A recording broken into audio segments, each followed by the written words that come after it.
I grew up in a farming family in the 80s. My dad and mom live outside of Avoca, and we had cattle and pigs and horses and dogs and cats growing up. So a hardworking family. I think that's where my work ethic comes from, and that's where my love of learning really started. So I'm an Augustana grad. I went to Augustana University in Sioux Falls, South Dakota. I got my undergrad in visual art and education, and then I taught for 5 years at RTR by Russell Tyler Ruthden. I taught kindergarten through 8th grade art there, and then came to Worthington because I wanted to try something new and teach high school, and absolutely loved it. And then I was hired as a peer coach with the Department of Teaching and Learning, and kind of spurred my interest to go back and get my master's. So I did that in educational leadership through Augustana.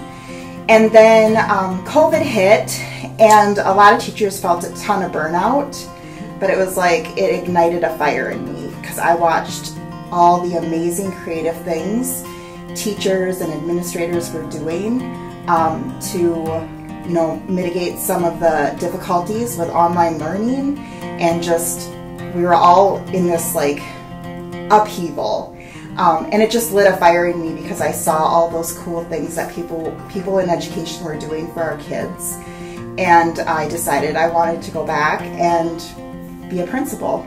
So I went back to University of Minnesota Moorhead and did my administrative degree there, and just finished in May. I see middle school students as being so full of energy, and their love of learning is just huge. And so I'm excited for the energy.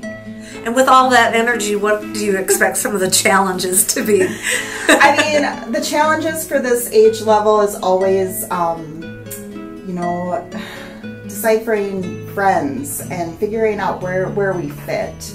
I think the middle school years is a lot of discovery, emotionally and academically, and so navigating some of that, even some of the impulsivity of students, being able to really think through some of the decisions we make and how that impacts maybe our day-to-day in our classrooms and communities. So I'm excited for that, but that would be a challenge with this age level of student. The path that you took here seems to be kind of a perfect one for what you're going to be doing now, because you've been working with teachers, you've worked with students. Yeah. How are you going to bring that all together? I don't know. I mean, ignorance is bliss. Like I talked about before, it's I've had that experience. I loved the classroom. I loved working beside students, and I was good at that.